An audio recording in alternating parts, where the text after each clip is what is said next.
Some very interesting things have happened this week in the athletic world that Akaash is going to help break down. But remember last week we were all like, what the fuck is going on with Tom Brady? Why is he going to the Buccaneers? Yeah. You know, we had our theories, etc. Well, this week report was dropped and it basically explained the saga leading up to now. So it explains, it's an ESPN article. It's a pretty long read. Yeah. The long and short of it is everybody that kind of sensed this for the past 5 years and has been whispering, I don't think Tom Brady's happy. I don't think he's happy. They were right. He kind of started to go away from the Belichick method and lean into his own TB12 thing. What is that? You know, the TB12 method about pliability, and he had his trainer. And there was this article that came out like 2 years ago where he would have his trainer in the facility a bunch. Guerreros or something Alexis like Guerreros, I think was his name. Yeah. And people... Wait, isn't that our friend? Oh, yeah, maybe it was Alex Guerrero. Alexis Guerrero was our friend. Yeah, I don't know what it is. Shout out to Alexis. Cooligans, what's up? But he had a trainer that he would bring in that was his TB12 guy, and then it kind of started to cause a division in the locker room. Belichick sent him home. There was some tension there. Brady essentially, long and short, didn't feel appreciated. He felt like, I don't like that Belichick is just kind of like... undermining me. He treats me like every other player, essentially. Oh, he wanted to be treated nice. Yeah, he's not even trying to undermine you like, hey, if you're good, just let you know you're not as good as you think. It's the second you're not of use to me, we will get rid of you. His dad had a quote that was something like, the second they find a quarterback as good as Brady for $1 cheaper, they're done with Brady. And that's kind of the way... Brady's dad had it. Brady's dad said something like that. And Brady kind of felt the same way. And like he felt like when it was Deflategate, everybody just had him take the fucking fall. Belichick wasn't really with him, standing by him in the news conference, whatever. Like all these little things added up where Brady's like, yo, these guys don't appreciate me. And he was just unhappier and unhappier over time. He wanted a longer-term deal, like now, in his last couple of contracts, extensions and all that. And Belichick was just like, My no. understanding was that, just from reading a little excerpts of it, was that he didn't ask for the long-term deal, that he was specifically going for the one-year deals to have like leverage in the offseason. My understanding, and I would have to reread it now because maybe I misunderstood, but my understanding was he wanted to retire a Patriot, but they wouldn't really commit to him until he was 45, which is how long he wants to play. Right. And that was just like, yo, you don't think I'm going to do it. You don't appreciate what I've done. I'm down to retire a Patriot. But then it just got, they would have like 2-year deals with little opt-outs or whatever, but it was always with the idea that we're not fully committing to you. We're ready to move on when we need to, essentially. And Brady at a certain point he's so fucking like upset at Belichick. Well, there's one big moment. Go ahead. The big moment is it happened prior to the Garoppolo trade. So you know when Jimmy Garoppolo got traded to the 49ers, right? You remember in this, Alex? Yeah. Everybody at home, I'm sure you guys remember Jimmy Garoppolo. Yeah.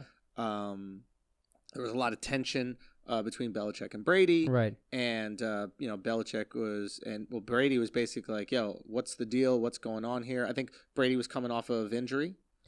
No, he was coming off of Deflategate. Garoppolo played that year. Injury was like 2008, 2007, something like that. Matt Castle started that year. They went 11-5. Okay, so maybe it was Deflategate, but there was 3 quarterbacks that they had. They were all solid quarterbacks. There was Jacoby. They're all starters now. Yeah. And there is Jimmy Garoppolo. Yeah. And the whole league, they traded, I think, Jacoby, or they let Jacoby go to the Colts. Yeah. Right. And then Jimmy Garoppolo was like, everybody in the league is like, yo, this is a starting quarterback. This is before, obviously, the 49ers, where we show that he might be limited. Everybody was really excited about him. He's a number one. And I guess he was playing some games. He was fucking balling his ass off. And Belichick really liked him. And Belichick preferred him to Brady. And Brady was not fucking having it. Brady was upset. And Brady kind of put his foot down and was like, hey, listen, you're not going to have this other quarterback here. I'm the quarterback of the team. And Belichick calls up the 49ers to make a trade and offers Brady to the 49ers. Did you not read this part? No, I did not see this part. That's the big thing. So he calls up the 49ers and offers Brady. The 49ers are like, what?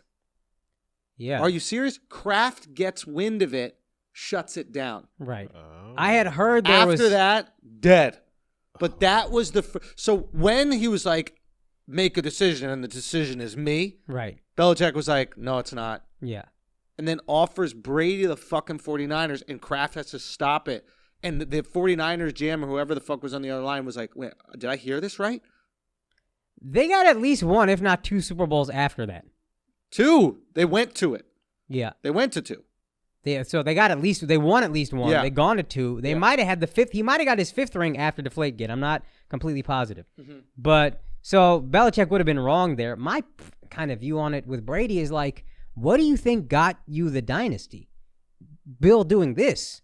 Why would you think it's going to stop for you? Ooh. It's going to end ugly because you have an ego and he has an ego, and I see emotionally how you're hurt, but in the back of your mind, you got to know. Oh, this is great. You know when you fuck up and you're upset? I was here Friday. We were talking out some shit. My car got towed, and I'm upset.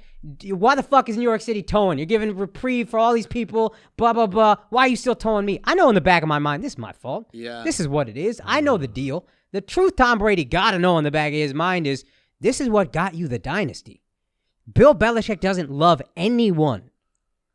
He's not going to love you when the time comes. And that is a tough pill to swallow, but it got you a fucking dynasty. The greatest dynasty ever. And it might not have been that without you. Cool, accept that. But just you, that's Peyton Manning. Just a great quarterback, that's Peyton Manning.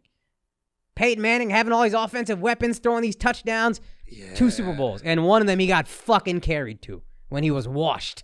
That's the Broncos. That's the Broncos. Oh, my God, man. That's an amazing point. You can't be upset about the Patriot way if you benefited from the Patriot way. Yeah, this is the Patriot way. It's not the Tom Brady way. It's not TB12. That's what Belichick is probably thinking. He's like, wait, why are you getting your fucking panties in a bunch about this? We had a sit down every year where I said I was gonna release these players and I was gonna get rid of these players and trade these players, and you were totally okay with it and on board with it. And even if they didn't have a sit down, you knew and you saw and you're smart and you won.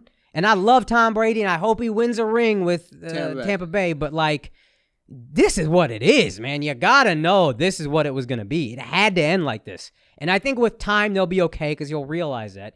Right now, it's super fucking, he's in his feelings, but in the back of his mind, he got to know. Dude, you know what? That really makes me, it really makes Belichick more likable. It's like everybody asks for equality, right? Everybody asks to be treated equal. Everybody begs for that, right? And then... It's right up his alley, right? Yeah, I know. Likable to you. No, I'm looking at Belichick it's true because... Oh, you're an asshole. You know what it is? Like, we all ask for that, right? We all ask for certain treatment, but we don't know what that treatment entails, right? Like, we tease women all the time on the podcast, like, y'all ask for equality, when it benefits you, and then when it doesn't, you're like, nah, I'm good. Right? We were just talking about right now. Yeah. And that's the situation with Tom Brady, right? It's like you ask for, well, maybe he never asked for equality. Maybe he wants to be treated better. But everybody in the world asks for this concept of equality. And then when we have an actually equal system, truly equal, hey, I don't care who the fuck you are, Tom Brady or... whatever it takes to win. Whatever your fucking name is, whatever it takes to win, that means we cut Tom Brady a year before he's done, and we cut the guy that you don't even know a year before he's done. This is just the Patriot way, and everybody falls in line. I can sleep at night as Belichick with that. Yeah. And if you spell that out to your players, and I don't even know if you owe them that, but if it's known in the ethos, it's known in the culture, they shouldn't be that upset about it. It's your job to play like you have 2 more years left. Because if you play like you got 1, you're gone. Yeah. So keep that. And you know what? That might have been the thing that allowed Tom Brady to play at an elite level until he's 42 years old, because he's always been playing like he got 2 more left. Oh, that's interesting. And hey, maybe they'd have won for 10 years longer if they traded Garoppolo, whatever. Because like, he had in his mind his quarterback of the future who's young. So I could get the world for Tom Brady right now and then build around this guy who's in his early 20s. Oh, yeah. And just move forward. And now we got 15 more years. Dude, that's a great take. Why would I not do this? And I love Brady. Dude. I'm a Brady fan. Yes. But like, that is the Patriot way. That is what we all fucking put them on a pedestal for. That's what you benefited from. I'm really surprised, though, because if the Patriot way is like that, as a player, how do you give your all? I know you give your all to stay on, but then it's like, why would you want to be on a team that you know, like, hey, if I start to slip, I'm out of here? It's like you kind of want a little bit of that security, like, yo, you know, if something happens to me, my team got me, or, you know, my squad got me. So Belichick they don't win a ton in like the free agency game. They don't often go out there and throw money at the best free agent and get a bunch of players. They'll draft guys who Julian Edelman was nobody gave a fuck about Julian Edelman. It was actually it was a Dallas Morning News writer who was like a sports guy who was cool with Belichick, and he's like got a hard on for special teams, and he was like, "Hey, Bill," and Bill loves special teams. He's like, "Bill, this guy's a good special teams player." Yeah. That's how Bill he gets cast-offs. So special teams for anybody who's foreign and doesn't watch American football, that's punt return, kickoff return, and kicking off, etc. Yeah. It is. I don't understand how there's like people that love special teams, why that affects the game so much, why it's so important. I don't really understand. Belichick is obsessed with it, so it's got to mean something in my mind. But in my mind, I'm like, what is it? Is it just field position? It's field position, and then the field goal. If you get 2 extra points a game, that can win you one. That'll swing 1 or 2 games a season. What do you mean about the? So the Cowboys lost. The Cowboys had a terrible kicker all year. His name was Bill Maher. He missed like 50% of his field goals, which is a terrible percentage. You should be somewhere around 70-80. Right. That's like 3 points a game. Right. They lost like 4 or 5 games by 3 points. So if theoretically, now you're not going to make 100%, but if you win 100% and you get an extra 3 points a game or whatever it is, now you're 12-4 instead of 8-8, and now you're one of the best records in the league instead of not in the playoffs. It's like the free throw shooting. It's free throw shooting. That's exactly what it is. If a team shoots, what is the statistic? 75% or something like that. Yeah. There's no close games that you don't win. Yeah. Yeah. So it's like that. Interesting. Okay. And field position matters, and getting a ball at the field position thing is interesting. Like if you could really maximize field position in football, especially if you're a team that has a great defense. And this is another thing about what makes Bill Belichick so smart. I don't think he's still doing it, but he's just always experimenting. The NFL, the kickoffs, people get hurt very badly on kickoffs. I don't know why. It's something about kickoffs over punts. People, like career-ending injuries happen. Paralysis happens the most when people get paralyzed on the field during kickoffs. So the NFL is kind of trying to phase them out. Yeah, we know. So they moved the kickoff from the 30-yard line to the 35, so it would be more touchbacks. Just kick it in the end zone, take it to the 25-yard line. Yeah. Belichick, instead of kicking it in the end zone, told his kickers, kick it as high as you can. So we have more time? So we have more time to get down there, and if a touchback is going to give you to the 25, if you kneel in the end zone, we got you on the 15. Let's see if we can tag him with the 20, 18, 19, 21, 22. Let's just get that extra 5 yards.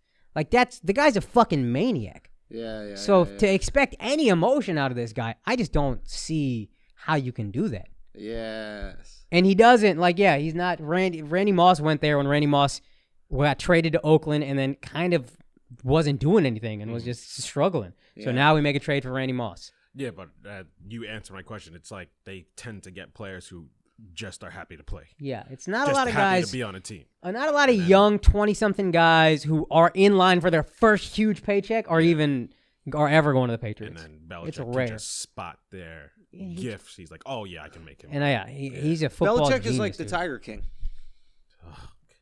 Let's see it. He finds players that are extremely needy, right? They're down and out. They have no other opportunity. I'm with you now. Yeah, right? Okay. He takes them in. Yeah. And they'll do anything he wants because Julian Edelman wasn't getting all these other opportunities from other teams. Yeah. Right? It was nothing. It was like, you don't get to play football at all. You want to play in the NFL? Come over here. Yeah. And then you could treat them however they want because they already have it in their head. Hey, I'm disposable. So when you dispose of them, they're like, that's what's supposed to happen. Mm-hmm. We're going to talk about this with Tiger King when Mark shows his ass up. But the thing about Mark may be here already. I just want to point that out. Okay. But we might be holding him off for specific. This will be again. We'll talk about it. Might not even be Mark that we have coming in. Might be someone else. Oh shit! Yeah, never know. Might be a star of a new Netflix show. You never, or a current Netflix documentary. You never know about these things on the Flagrant 2 podcast. You know what I'm saying? You never know. I gotta be.